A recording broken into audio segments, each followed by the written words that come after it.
Chapter 16, Germany, June, 1951. Following my departure from Kinloss, I had 10 days leave before setting off for Germany. My appointment was to be on the training staff at R.A.F. Bad Eilson at the headquarters British Air Forces of Occupation, BAFO. The actual duties I was to do were on the investigation and prevention of accidents. Prior to leaving UK, I did a 2-day course at the Ministry of Civil Aviation Accident Investigation Department. I also spent a day with the Ministry Directorate of Accident Prevention, finding both visits very interesting. Early in June, I travelled from London to Harwich on one of the regular trains carrying the members of the 3 services to and from Germany, Austria and Italy. The ferry was also run for the services from Harwich to the port at the Hook of Holland. From the Hook we again travelled by scheduled troop train into Germany via Holland. My destination was near Buchberg, which is between Osnabrück and Hanover and close to the town of Minden in the state of Westphalen. The whole region was a stronghold of the British Army and Air Forces occupying Germany. Although it was 1951, the British were still in the status of an occupying country, with British services covering North Germany and the Americans, South Germany. The French covered an area near the River Rhine west of the Ruhr, and all 3 powers plus Russia occupied Berlin. The Russians occupied alone the whole of East Germany apart from Berlin. The R.A.F. HQ was housed in a large former hotel complex, which had been a famous spa resort. Bad being the German word for bath, or spa, hence Bad Eilson.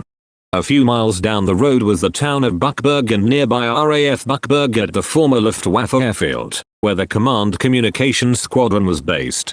We were accommodated in rooms at the hotel, which was very comfortable, with the grounds and gardens very well maintained, making it a very pleasant place to be based. We had a large number of German staff to provide accommodation, catering and maintenance services. For lowly flight lieutenants such as I was, put us well down in the pecking order, for the headquarters was staffed by a very large number of senior officers. Junior officers were certainly in the minority. At first I worked under a squadron leader Pepperman and a wing commander Roger Porteous. Our section came under the senior air staff officer, the well-known Air Vice Marshal Harry Broadhurst of Battle of Britain and Desert Air Force fame. He later became the Air Chief Marshal and Commander-in-Chief, Bomber Command. Unfortunately, when I reported for duty, I received 2 setbacks. Firstly, the Air Ministry Establishments Committee had the previous week disestablished my post. I learned that the chance of getting married accommodation of any sort was unlikely for at least a year. This last factor meant that there was no hope of getting Gladys and Valerie with me for well into my 2.5-year tour in Germany. In those days, leave was the only time you could get to see your family, and then only about every 6 months. Whilst awaiting a new appointment, I was to remain on the training staff doing whatever had been done previously, before the post was cut out. Fate and good fortune was, however, to change things after a couple of months. Meanwhile, I made the most of the situation and tried to enjoy the facilities available. Drink was abundant and very cheap, and we had a very good club to visit in Buchberg, namely the British Officers Club, a former German officers club premises which were quite superb. There was no doubt that Germany had looked after their services, providing them with excellent accommodation and recreational facilities. I was also able to do a bit of flying in the Communications Squadron Ansons at Buchberg. Squadron leader Bud Lewin was the CEO of the squadron and a really great chapter. I was to serve with him again many years later in Singapore. One of my duties was to handle all aircraft bookings of squadron aircraft for the headquarters staff. This I found quite interesting, and it also gave me a chance to fly around North Germany quite often. As it was summer, the weather was very warm and humid, and at this time of the year we got the usual spate of thunderstorms, but generally good for flying. Wing Commander Roger Porteous tried to get me another flying job in Germany, but Air Ministry said a firm no. I was to do a staff job, and that was that. However, a sudden change in my fortune took place when one day Roger called me into his office and told me that he was to be promoted to group captain and take over command of R.A.A.F. Celle, where a vampire wing comprising 3 squadrons and a wing of the R.A.A.F. regiment was based. He told me he would need a new adjutant, and if Air Ministry agreed, he was offering me the post, over which I was delighted and gladly accepted. He also told me he would see I got some flying with the squadrons. Another bonus was that as a senior flight lieutenant on the station I would soon get a married quarter. Squadron Leader Pepperman left to return home at the end of his tour, being replaced by Squadron Leader Mike LaBar. When Roger Porteous left Fort Seller, Mike was promoted to Wing Commander and I served under him for the last 3 weeks of my stay in Bad Eilson. Mike later rose to Air Vice Marshal and in 1986 I had lunch with him whilst I was on a visit to UK. Air Ministry agreed with my posting to Tsella in a ground job so I got prepared for another move. I was flying up to Tsella early in August and Roger Porteous kindly met me and took me to the officers' mess to get me settled into my accommodation.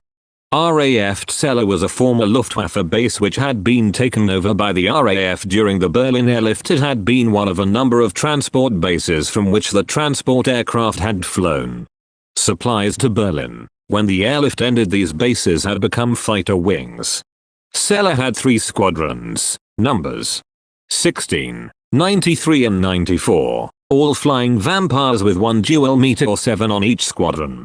The station was commanded by a group captain and established on the 3-wing system. This format comprised a flying, technical and administrative wing, each commanded by a wing commander. Whilst I was referred to by the old established title of Station Adjutant, I was, in fact, Administrative Wing Adjutant. This meant that I was adjutant to 2 persons, the station commander and the admin. Wing commander. Initially, I found that other people on the station were somewhat weary of me, which rather puzzled me, but I soon learned why. I learned that my predecessor had been a watching post for the previous station commander and also the present wing commander. Once it was discovered that I was not inclined to tell tales, I was accepted. The wing commander, flying Reggie Cox, was an ex-Pathfinder bomber pilot with a DSO and DFC. We bomber boys stick together, so he and I got on well from the start. My predecessor had been a navigator and therefore not able to fly Vampires. Once the squadron boys learnt that I was keen to fly with them, that also helped. Roger Porteous also flew Vampires and it was not long before we began flying, often as a pair. I tended to do my flying mostly with number 16 squadron, commanded by squadron leader Jackie Singh, who was a hell of a nice chap and a popular CO. Firstly, I did a series of trips in the Meteor as a means of checking me out before I flew the Vampires. Subsequently, I did my flying in the latter. There was also a station Tiger Moth which I flew from time to time. Unfortunately, I was not there just to fly, but I had a very busy ground job to do.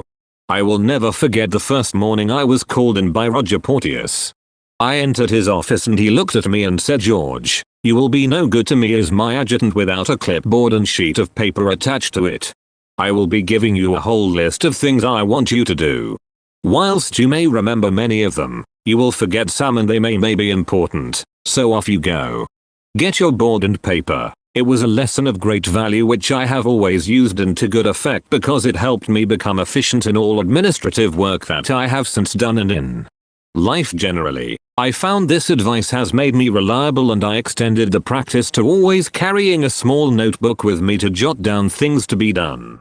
Roger did me a lasting favor when he taught me that lesson. We had over 2,000 Germans working on the base, in an organization which was called the German Services Organization. Most of these people had been serving previously in the German Armed Forces. The German in charge of them at Tsella was a former Luftwaffe lieutenant colonel named Reinhard, who had been CO of a blind flying training unit at Tsella before the war. Our officers' mess barman was a former Luftwaffe night fighter pilot, and the clerk of works, whom I came to work closely with, was a former Panzer tank major. I had come to Germany wondering how we got on with the ex-enemy, and I found that, apart from a few exceptions, the relationship was good. They seemed to accept that the war was over, that they had lost it and now had to face the future. Certainly the Germans in the West were much better off than those in the East, under Russian domination. Very large numbers had already continued to escape from East Germany to take their chance in the West. By 1951 the real menace of the Russian threat to the Western nations had reached dangerous levels. Consequently, the Germans in the West now looked upon those of us in the Allied forces as the only bulwark between them and being overrun by the Russians.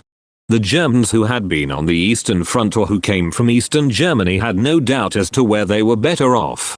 Nearly all the Germans we came into contact with were friendly and hardworking, and they brought a lot of skills which made life on the base comfortable and successful.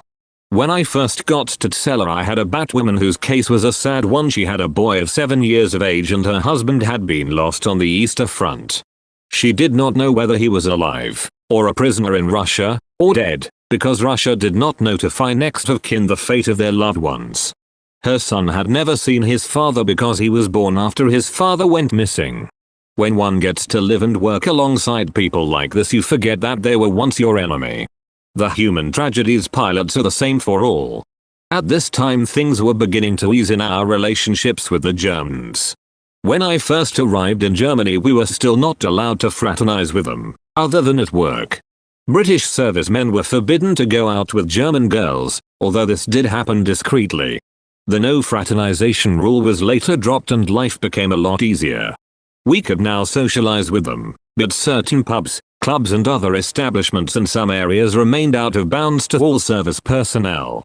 These were well publicized and the military police patrolled these establishments to apprehend service chaps out of bounds. There were a few pockets of Nazi sympathizers around, although the Nazi organizations were a forbidden organization, in any shape or form. Brunswick to the south of us was one area which had a strong neo-Nazi base. In general though, life in Germany was really great. We had an exchange rate for most things we needed at 40 Deutsche Marks to the pound. Instead of the local exchange rate of 12 Deutsche Marks to the pound, this meant a very comfortable standard of living at a comparatively low cost.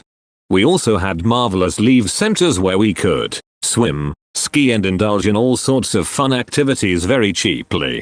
We also had duty concessions on cigarettes, drinks and many goods.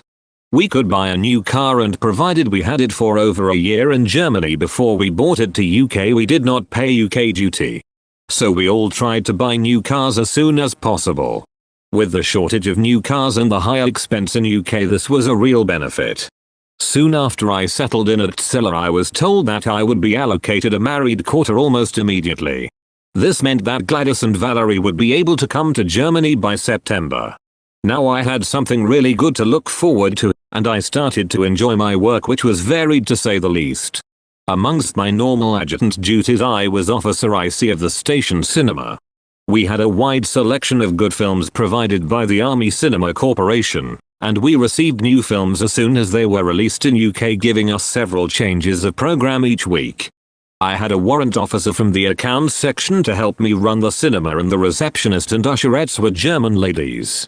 The former, Tracy Froelich, was quite superb. She was efficient, and ran the German staff well and spoke quite excellent English. When I first moved here, I thought she was English as her accent was so good. Trudy had been working for the British services since the end of the war in 1945. Nearly all the Germans on base spoke English, and this was also the case outside. It was hard for us to learn German, because they wanted to practice their English, for to get a job with the British services they had to speak English. I was also responsible for the correct running of the station farm, which was actually run by squadron leader. We had some 70 pigs at one time, including Boris the huge boar. We also grew vegetables. We had hens to provide eggs. All this produce went to the base catering messes. We also had a riding school and many other facilities staffed by Germans. All these facilities had a downside, unfortunately. During this period in Germany, many officers put in charge of these special facilities got themselves involved in fiddles. Germany became known as the graveyard of many careers as personnel got themselves in trouble this way. Other reasons were due to black market activities. The widest commodity sold on the black market by service personnel was coffee, which was in very short supply to German civilians. We were allowed to have so much on ration and more sent from UK by relatives, up to a prescribed limit. We also had petrol coupons, as this was also rationed. The people who ended up in trouble were mainly those who got greedy, resulting in regular court-martials on all bases as a result of these offenses. As adjutant, I worked in close cooperation with the service police. Mostly they were very good, and they would tip me off when they knew someone was overdoing the black market. Regardless of rank, I would call them in and give them a friendly warning. If they were sensible it all ended there, but if they did not heed the warning then the police would move in and they were in deep trouble. We all knew what money we had available, and if a family started to acquire an extra large number of goods, it usually meant they were overworking the black market. This was also noticed by the police, causing me to them. About this time we suffered two setbacks. Firstly, I learned that my mother had died suddenly, and this was a real blow. The last time I had seen her she had serious angina, and my sister warned me that she could go suddenly. She was 75 years of age and very frail, but death is always very sad, even if it is anticipated. Unfortunately, in those days, we were not able to travel back to UK for funerals, even of relatives as close as mother or father. It seems hard to understand this ruling now, but in 1951 we had to accept it. You could only go home if the close relative was dying. The second setback came when Gladys had a terrible nose hemorrhage. No matter what was done by the station medical officer, it would not stop bleeding. Eventually, after 24 hours Gladys was rushed to Hanover Hospital some 30 miles away. I traveled with her on what was a very dramatic journey. Fortunately, with blood transfusions and cauterizing action, she came through okay. In those days she was quite well and played tennis regularly, and her general fitness enabled her to recover quickly. Gladys had always been a good sportswoman and had been selected to play hockey for Wales. She also cycled and walked to keep fit. After these setbacks were over, life returned to normal. Winter had now set in and life was comfortable, for we had centrally heated accommodation at work and at home. Our first maid had proved a rather difficult woman, a good deal older than Gladys and very bossy. We were able to make a change and we got a lovely girl named Renata Mayer. She had escaped from East Germany with only a suitcase of clothes etc. and was well educated, speaking excellent English and French. People like Renata had to take what work they could, and she was glad to have a good home with us. Renata was great with Valerie and they got on famously together, Valerie being 8 and Renata 20. But she treated Valerie rather like a little sister. We used to take Renata on day trips and she fitted in very well. There was though a strange reaction from her when we took her to see the former concentration camp at Belsen, which was 16 miles from Tsela. The notorious camp lies a few miles out of the village of Belsen in a grim woodland area. A place both forbidding and with an uncanny and eerie atmosphere, and having been there before we knew what to expect. Apart from the memorials there are huge grass mounds, each with a notice in German and English, which read "Here lies 5,000 bodies" or whatever number are buried under each mound. These mounds were mass burials and had been made in pits, which had been filled over, and later on grassed. Renata just not believe it was all true and said that anyone could write such notices. I have often pondered on this disbelief by the Germans and can understand why they often do not believe it all happened. To me, I can appreciate that, under Hitler's regime, when people were surrounded by Gestapo informers, they learned not to ask questions for fear of being cruelly interrogated. Under such fear they could no doubt be silenced very easily. Renata was such a sensible person normally, but the fact that her people were responsible for such horror was beyond her comprehension. To write of brighter things, Christmas in Germany was approaching, and it is a country which really enjoys the traditional Christmas, in both religious ceremony and festive celebrations. We all really enjoyed a perfect Christmas, improved by lots of snow everywhere. Not long after Christmas I took part in a very realistic aircrew escape exercise. We were clothed and equipped just as if we had bailed out of an aircraft. We were then dropped off after a long journey in a closed truck. The idea was that we had to cover 60 miles in 3 days, and had to exist solely on the rations we carried. From where we were dropped we had to move the 60 miles hounded by an R.A.A.F regiment and army searchers. I went with Dougal Young as my partner, and the pairs we were all split up into. We made good progress at first, and then night fell as we made our way over snow-clad hills. The snow became so thick we could no longer trudge through it, but fortunately, we found a hut and stayed the night there. German farms have huge barns, but they are all closed up at night, so there was no chance of refuge there. Although I had taken the trouble to know one German phrase, translated into "I am an English soldier out on an exercise, can I sleep in your barn please?" For 2 nights we slept rough or tramped to avoid the troops searching for us. My flying boots got more and more uncomfortable as we tramped on and I got terrible blisters on my heels. Dougal Young, being army, was used to all this walking. We got within 2 miles of the safe haven line and were hiding in a hut when the R.A.A.F regiment captured us by surprise. They took us to Hamlin Goal, in the famous town of the Pied Piper, for interrogation. This interrogation was done with considerable realism and we were threatened and made to stand in a cold cell for hours. One began to wonder if it was perhaps for real, when we were roughly treated. Finally, it was all over and we went back to Tsela, with my heels raw and bloody, which took several weeks to fully recover. For a week I could only wear carpet slippers. They told me I had shown a lot of guts to cover the distance I did in such obvious pain. It certainly taught me a great deal of what to expect if it ever really happened to me in war. Winter came to an end and we could once more enjoy playing tennis, cricket and swimming in the fine station pool. Roger Porteous, after much lobbying on my behalf, got agreement for me to get back on full flying after a year on the ground. As this time came near, I was attached to 16 Squadron and was able to fly to R.A.F Duxford near Cambridge for a fighter command exercise. The period was for 2 weeks and it really got me into the fighter role. Just after I returned, once more fate took a hand in my future. The Air Ministry policy was advised that, in future, acting promotion to squadron leader could only be given to officers who had passed promotion exams. The amazing thing was that I was the only senior flight lieutenant in the command to had passed the exams. I think life in Germany had been too much fun for the young officers to bother to study.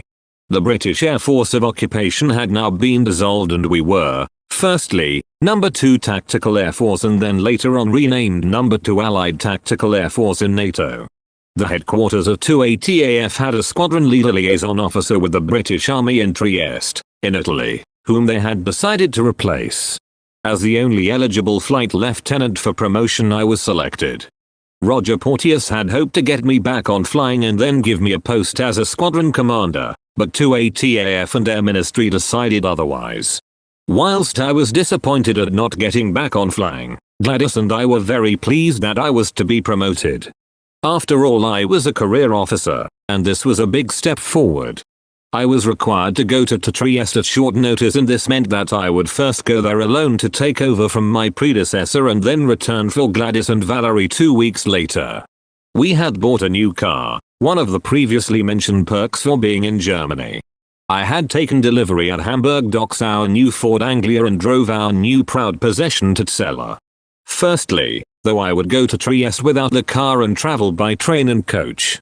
It was an exciting prospect to be going to another country and to travel through other countries to get there. Several other noteworthy events in life at Tsela occurred during my time there. We were only 30 kilometers from the Russian zone and we were well aware that they might overrun West Germany at any time, and the only thing we knew preventing them doing so was the nuclear detour. Another reason was that the United States Air Force Strategic Air Command maintained a 24-hour alert with their bombers, all equipped with nuclear bombs. A fact the Russians were well aware of, however. In the event of the Russians invading, we had planned for the forward R.A.F bases to move back to other bases some 100 miles west at very short notice. Whilst I was at Tsela, we carried out one of these emergency evacuations of all the aircraft personnel and mobile equipment etc. to a rear base. We lived with this constant threat, but nobody allowed it to worry them too much. Life at Tsela and similar bases near the East German border was still comfortable and good fun. Every now and again we were reminded of the Russian threat. On one occasion, a Bomber Command Lincoln aircraft strayed well into East Germany, due to a navigational error, and the Russians shot it down, killing all the crew. No. 2 Mobile Repair and Salvage Unit was based at Tsela under Flight Lieutenant Bill Stolling, first-class officer and engineer. After several days of negotiation, his unit were given permission by the Russians to go to the site of the crash and recover the wreckage and the bodies of the crew. It was this sort of event which kept up the constant underlying tension of life in Germany during the Cold War, despite its other many advantages. However, Germany was now to be left behind and I was off to a completely new role and adventure. I had mixed feelings at leaving, because we had been very happy at Tsela. Life in the services was never dull, that was sure.